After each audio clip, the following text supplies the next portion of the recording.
A doctor looked at your file and asked a question he wasn't supposed to ask.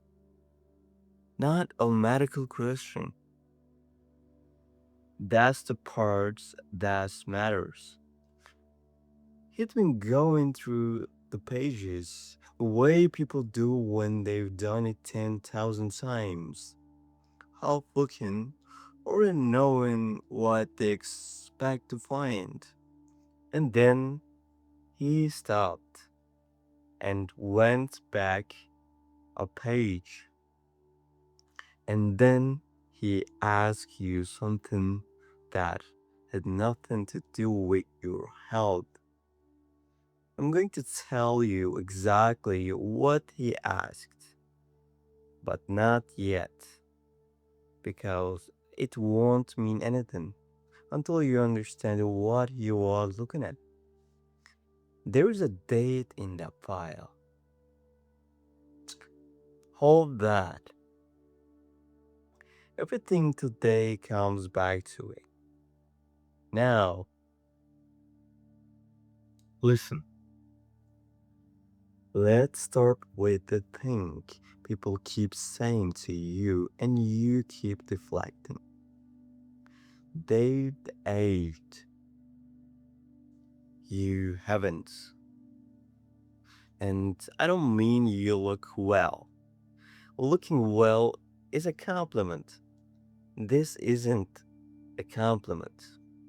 This is people being unsettled. You had the conversation.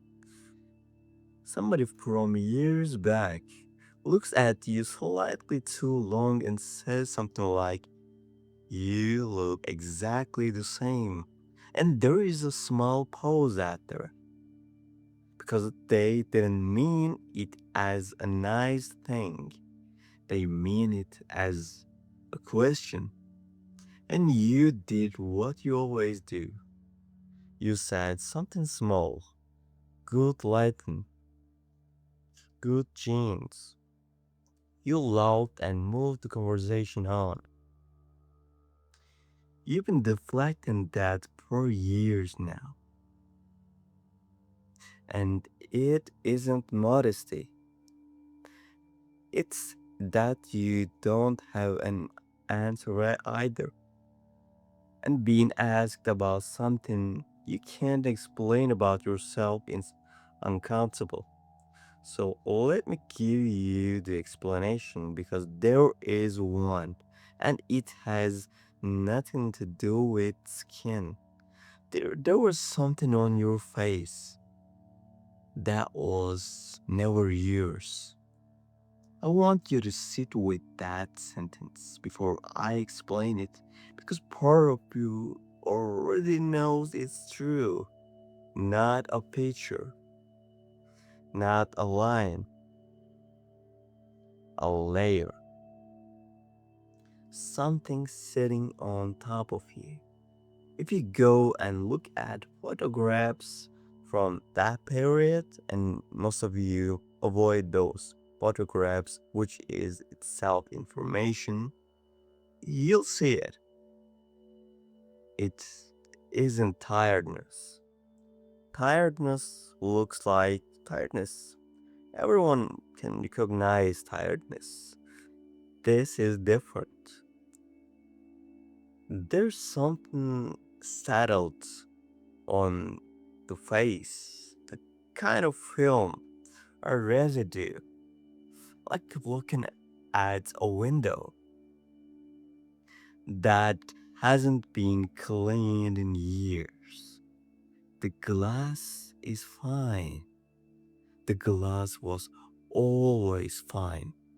Something is sitting on it. And here's what nobody tells you. That layer wasn't produced by you. Where did it come from? This is the part that's going to reorganize how you think about the whole stretch of your life. Weight that a person carries does not stay inside them. It has to go somewhere, and goes to the surface. Always. It is the only place it can go. Now, think about what you are carrying. And I don't mean you own problems. Everybody has those. And face everybody's face survives them. I mean the things that weren't yours. Somebody else's moods managed daily by you without anybody acknowledging it was work. Somebody else's version of events that you carried around because correcting it would have caused more than accepting it. Somebody else's comfort maintained at your expense for years in rooms where nobody noticed that the reason it was comfortable was you. That's what was on your face, not your years, their weights, their weights, and it's worth naming exactly what that work was because nobody ever has. You were reading a room before you entered it every single time. Working out was mood was in there. What had already happened?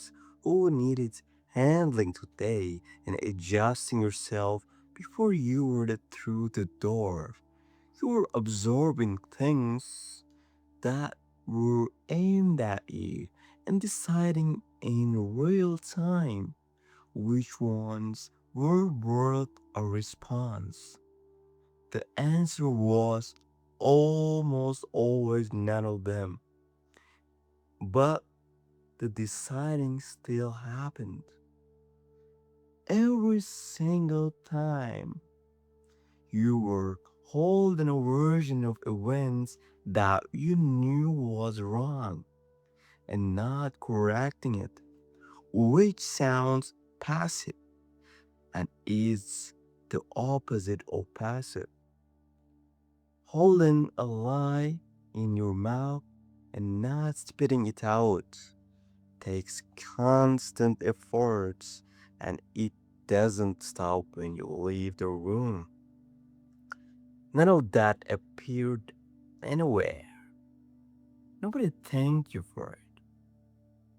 Nobody knew it was happening, which is precisely why it went to your face instead of into a conversation. It had nowhere else to go, and that's why it looked like aging without behaving like aging. Aging is gradual, aging is even. What happened to you wasn't gradual. There were periods where it accelerated and periods where it stopped. And if you line those periods up with what was happening in your life, they match exactly. You weren't aging in those years. You were accumulating. And you can date it if you want to. Go and find three photographs. One from before any of it started. One from the middle of the worst stretch. One from this year. Put them in that order. Most people expect a line. Younger, then older, then older still. That's what a decade normal looks like. That's not what you're going to see. You're going to see the middle one sitting apart from the other two, heavier, further away, and the third one, the recent one, closer to the first than it has any right to be. That's not a trick of the light, and it isn't the camera. That's the shape of something arriving and then leaving. And there is a reason you don't look at the middle one. Most of you have deleted photographs from that period, or you scroll past them quickly. And you always assume it was because you look bad in them. That isn't why. You can look at unflattering photographs of yourself from any other year of your life without flinching.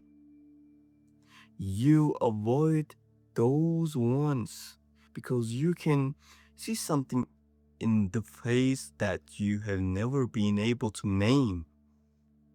And part of you knows it wasn't yours. Know the date because there is a specific point where it stopped, not slowed,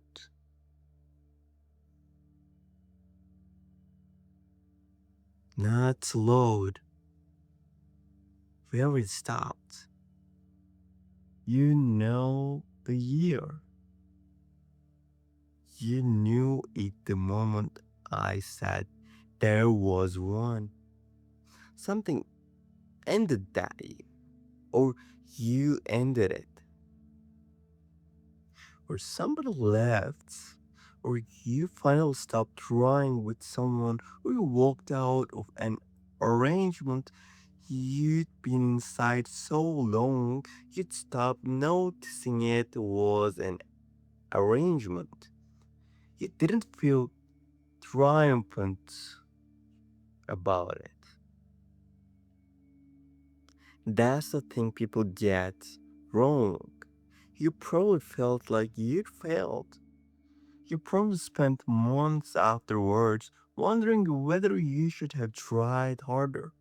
And some you still wonder. That was the year the layers stopped being added to. And here's what happens. When you stop adding to something like that, it doesn't vanish overnight. It lives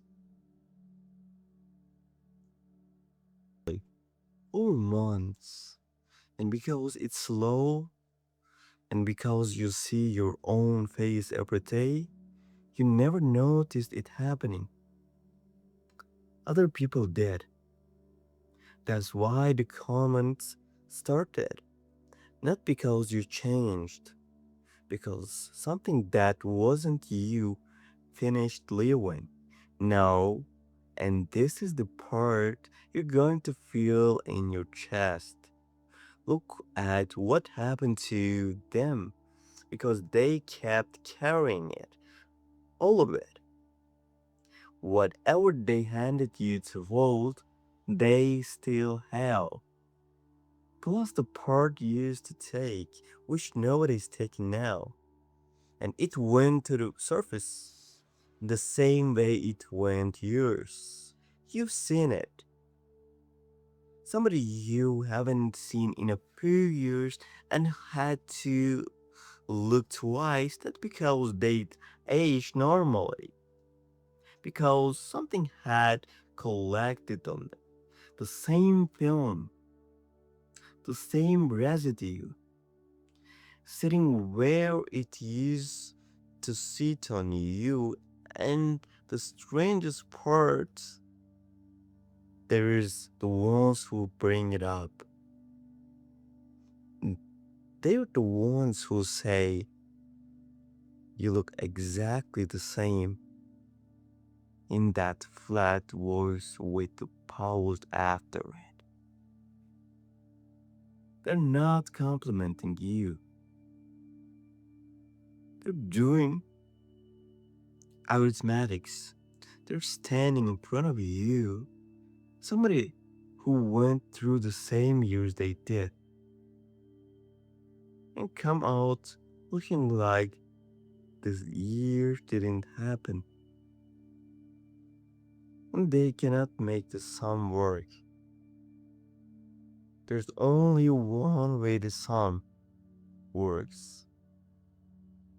One of you was carrying both loads, and it wasn't them.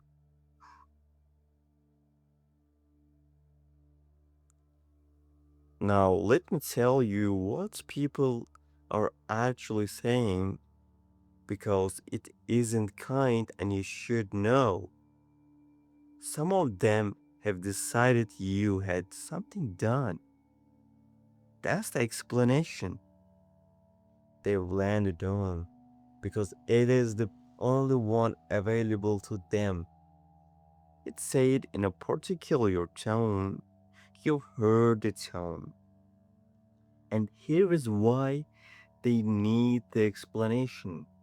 If you had something done, then it's purchasable. And if it's purchasable, they could have it too. That's a survivable thought.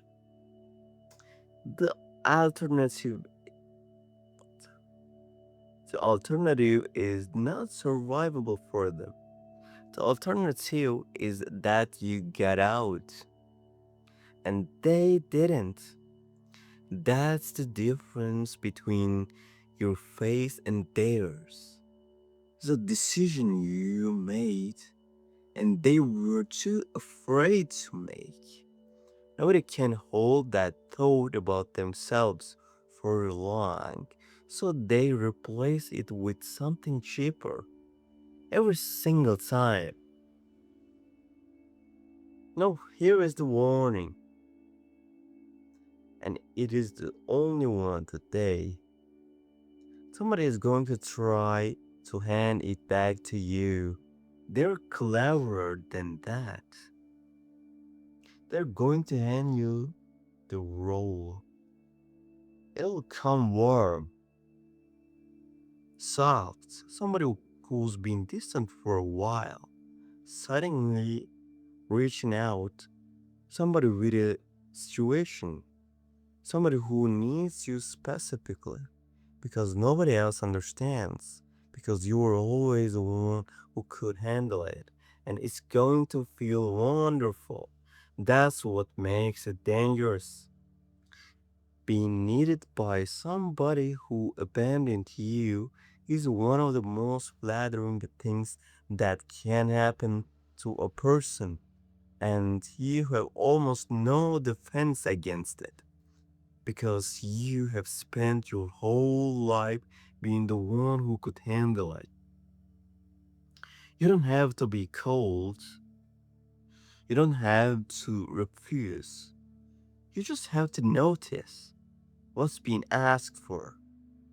Not your health, your surface. They want somewhere to put it again, and it'll go straight back to the same place. The question, the one the doctor asked, it found the date. Whatever was in the file, the readings, the numbers, the ordinary boring measurements that get taken and filed and never looked at again, something changed there. Before that date, one pattern, after it, another, clean, sharp, not gradual. And bodies don't do that. Bodies drift. They don't turn a corner on a specific date for no reason. So he went back a page and checked he'd read it again, and then he looked up, and what he asked was not medical. That's why he shouldn't have asked it. He asked what happened to you that year. Not what illness, not what treatment. What happened? Simple question. He asked, what happened in your life to you? Because he'd been doing this long enough to know that a body doesn't change direction like that unless something in the person's life did first. He's seen it maybe 3 times in his career. He's never been able to write it in a file. There is no box for it. And you have him a small answer. Of course you did. You said something like, that was a difficult year. And he nodded and moved on. Because he wasn't allowed to follow it up. Because that wasn't a difficult year.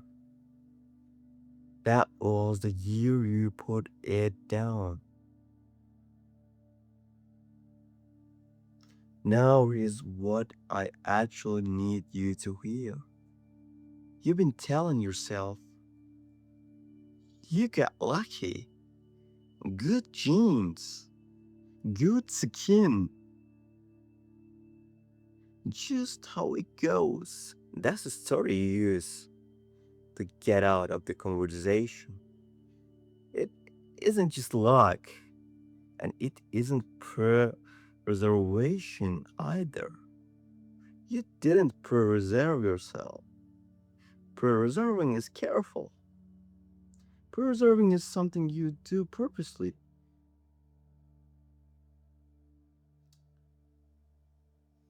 You weren't careful.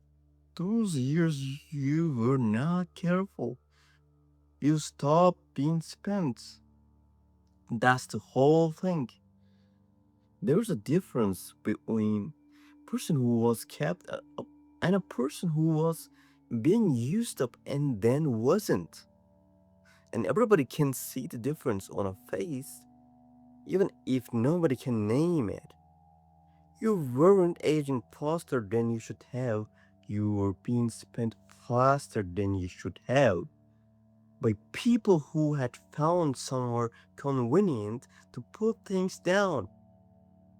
And then you moved. And that reframes the whole decade. Every year you written off a loss, the years you look back on and wins. The years you think you wasted. Those weren't wasted. Those were paid. There's a difference. Waste means it went nowhere. That went somewhere. It went into other people's life, holding them steady, and most of them have no idea who was paying for the stability they enjoyed in those years. You do. Now you do. And here's the part that should sit with you tonight. If it came off, it was never structural. Think about that, okay? Anything that lifts off was sitting on top. It wasn't part of you. It never became part of you, not in 10 years, not in 20. You held all of that, and none of it got in. Not one letter of it fused. It sat there, heavy, visible to anyone looking. And the day the pressure came off, it left completely. There's not what happens to most people. Most people absorb it. It becomes their personality. It becomes how they talk about the world. You know people like that. You carry it more than any of them and stayed unabsorbed. So when somebody looks at you too long and says you haven't changed, you don't have to explain it. You couldn't anyway. But you can know what they were actually seeing. They're not seeing a face they stayed young. They're seeing a face with nothing on it that doesn't belong there. Most people have never seen that on an adult, and they don't have a word for it. So they say you look the same. You don't look the same. You look like yourself, possibly for the first time since you were young. There's a date in your file. A doctor found it and knew he'd found something and had nowhere to put it. You know what happened that year? It wasn't the year you lost something. It was the year you stopped carrying what was never yours. And it's still coming off.